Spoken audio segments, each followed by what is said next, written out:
Santo do dia 2 de agosto, segundo o livro Na Luz Perpétua, a Vida dos Santos, volume 2, do Padre João Batista Limã, no calendário tridentino de São Pio V, 1959, Santo Afonso Maria de Ligório, bispo e fundador.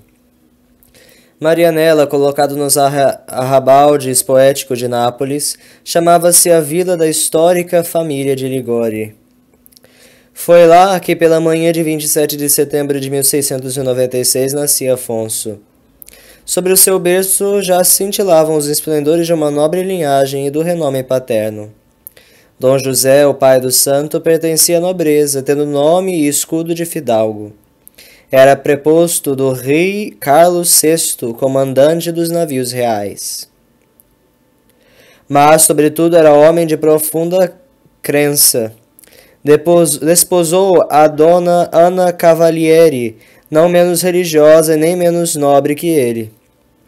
Era dona Ana irmã do bispo de Troia e pertencia à nobre família dos Cavalieri. Até a palavra profética de um santo, São Francisco de Jerônimo da Companhia de Jesus, veio pôr em fulgores o berço de nosso santo. Esta criança, disse Jerônimo, tomando o menino que lhe apresentavam os pais, esta criança não morrerá antes dos 90 anos, será bispo e realizará maravilhas na Igreja de Deus. Do pai herdara Afonso uma vontade férrea, uma inteligência viva e perspicaz, enquanto a influência materna lhe punha no coração uma ternura irresistível. Cedo começou sua carreira de santo e de sábio. Mocinho ainda já frequentava as associações religiosas, fugia dos companheiros briguentos e amigos de palavras pesadas. Não eram pequenas as esperanças que sobre ele nutria Dom José de Ligório. Destinou-o aos estudos das artes liberais, das ciências exatas, das disciplinas jurídicas. Rápidos foram os progressos de Afonso na jurisprudência. Com 16 anos e poucos meses, doutorou-se em ambos os direitos e começou a colher louros e triunfos no foro. Imagine-se quantos planos e quantos castelos de grandeza fazia sobre o filho e o envaidecido pai. Mas no coração de Afonso já havia a graça divina aberto profundos sulcos e inspirado outras rotas de grandeza. Era ele fervoroso sócio da congregação dos jovens fidalgos e doutores. Qual imã o sacrário o atraía. A Maria Santíssima entregara o santo à guarda do lírio de sua pureza. Todos os anos fazia os exercícios espirituais. Entretanto, Dom José já andava à procura de uma noiva para o filho. Achou-a na pessoa de Teresa, uma sua sobrinha, filha do príncipe de Prestígio. Aconteceu, porém, que esta sobrinha, em lhe nascendo um irmãozinho, já não ia ficar a única herdeira dos bens paternos. E isso fez esfriar os entusiasmos de Dom José. Teresa compreendeu o jogo e, ao ser novamente procurada pelo tio por ocasião da morte do recém-nascido irmãozinho, desiludiu-o e foi tomar o véu no convento das Sacramentinas. A proposta de um outro noivado não foi aceita por Afonso, que já se ocupava com outros planos. Afonso, por sua vez, sempre se mostrava esquivo a tais projetos do pai. Além da piedade e da ciência, cultivava também a música. Ia às óperas, mas fechava-se no galarim para nada ver e apenas ouvir a música dos célebres maestros. A providência tinha outras intenções para Afonso e intervir no desenrolar das coisas. Em 1723, o duque de Orsini entregava a Afonso uma coisa de suma importância contra o grão-duque de Toscana. Tratava-se nada menos que um feudo no valor de 600.000 ducados. Meticulosamente, nosso advogado estudou o processo, reviu os autos, conferiu documentos. Fez uma brilhantíssima defesa do foro. A vitória parecia mais que garantida, quando o contra-ataque lhe chamou a atenção para uma pequena falha que lhe passara desapercebida. Enganei-me, exclamou o santo. Coberto de vexame, retirou-se do foro, exclamando: Ó mundo falaz, agora eu te conheço. Adeus, tribunais. Chegando em casa, fechou-se no quarto por muitos dias, entregue à tristeza. Estavam cortadas as amarras e o navio ia singrando por mares novos e menos procelosos. Nosso advogado começou com uma vida entregue às obras da caridade e oração. Foi quando trabalhava no Hospital dos Incuráveis que ouviu por 2 vezes o chamado misterioso: Afonso, deixa o mundo. A 23 de outubro de 1723, vestia o talardo de clérigo. A 21 de dezembro de 1726, foi ordenado sacerdote. Tudo isso, porém, custou-lhe renhidas lutas com o pai, o qual não podia se conformar com a escolha feita pelo filho. Mais tarde, ainda com pavor, Afonso recordava dessas horas de combate. Agora foi rápida a carreira de Afonso. Do altar foi para o púlpito, tornando-se popular como pregador e estimado como verdadeiro apóstolo. Procurava, de preferência, os pobres Lazzaroni e a meninada abandonada pelas ruas de Nápoles.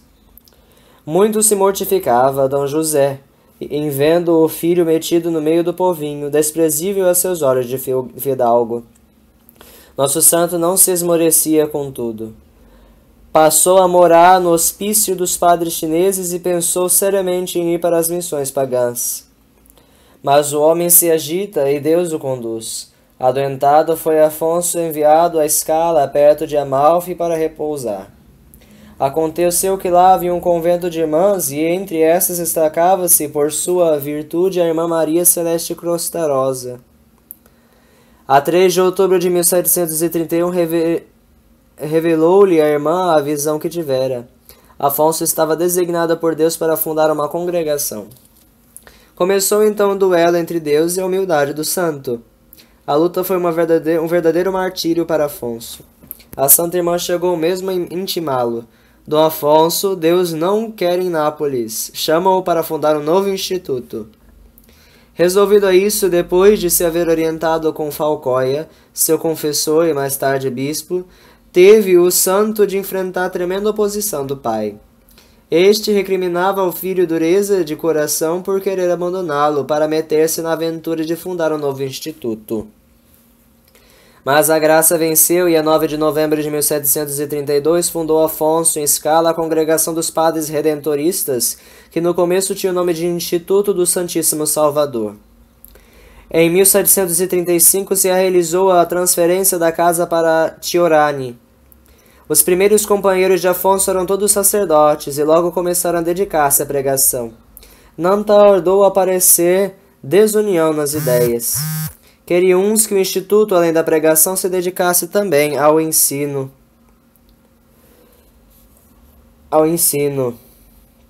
Afonso insistiu na exclusividade da pregação às pobres, às regiões de gente abandonada, na forma de missões e retiros.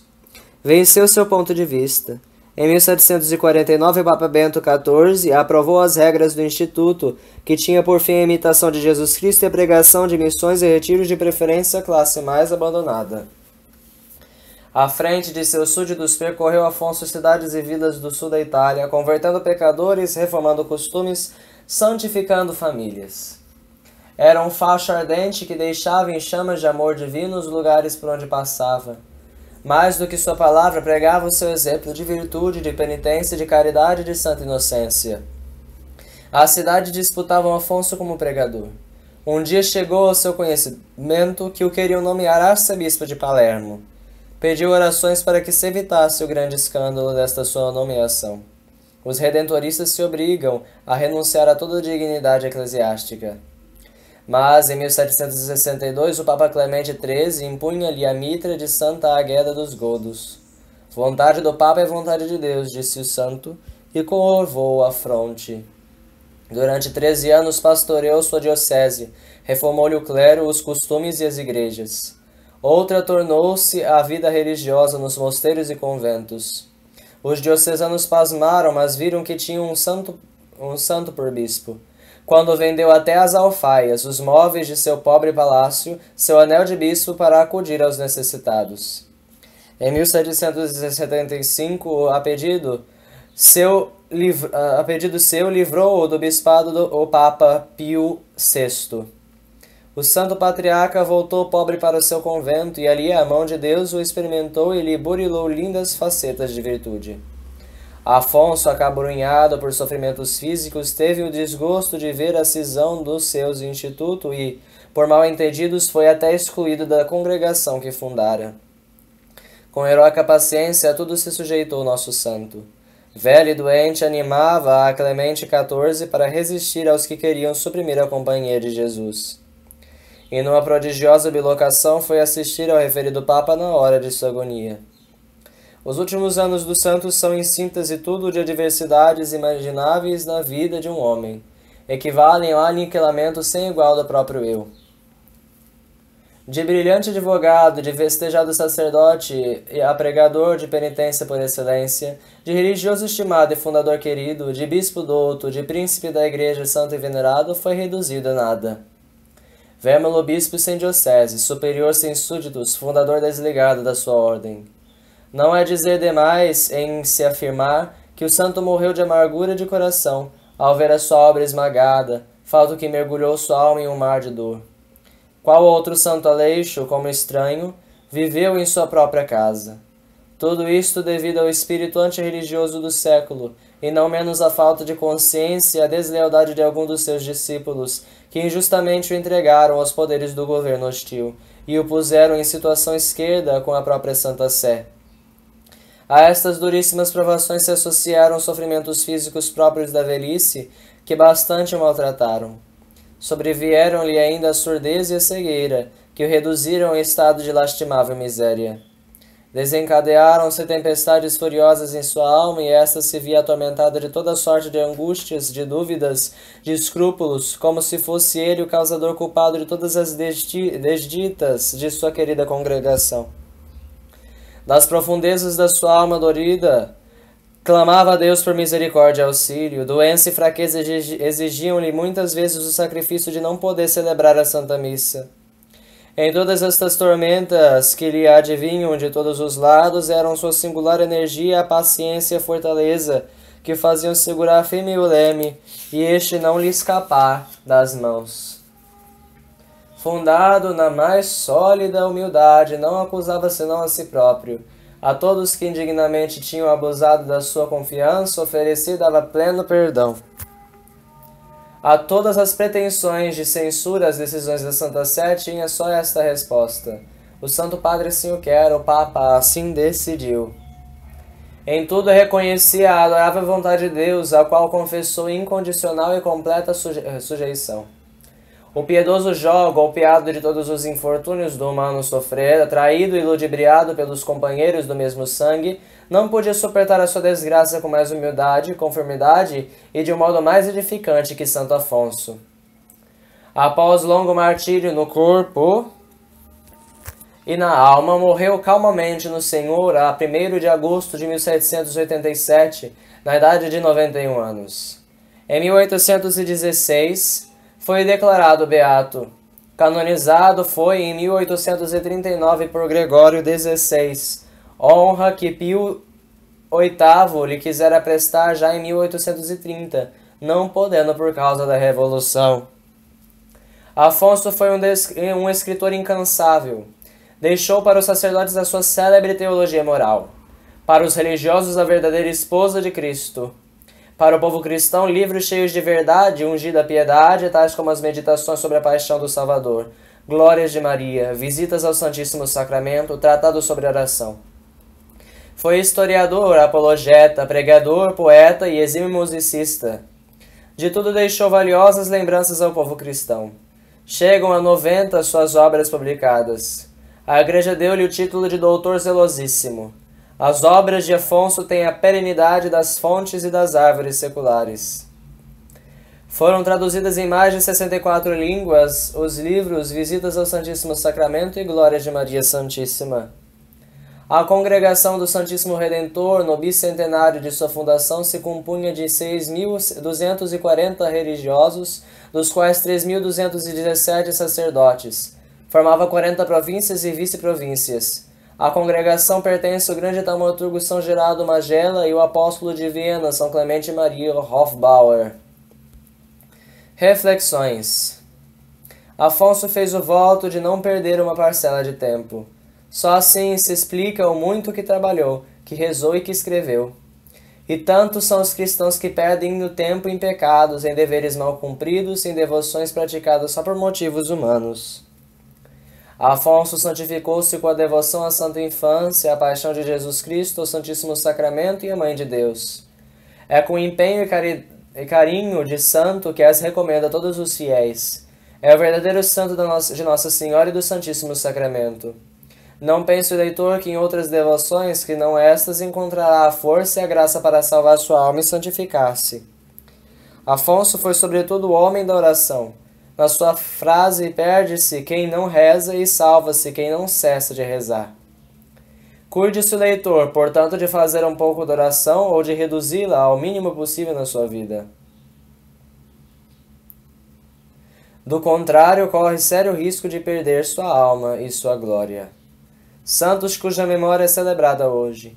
Em Roma, vítima da perseguição valeriana, o Papa Santo Estevão. Na Bitínia, no tempo da perseguição diocleciana, o martírio de Santa Teodota com seus 3 filhos. Todos sofreram a morte pelo fogo. Na Tunísia, São Rutílio, que depois de diversas tentativas de fugir dos seus perseguidores, sofreu o martírio pela fogueira, 211. Lembrando que hoje também celebra-se a indulgência da Porciúncula, o perdão de Assis. Salve Maria!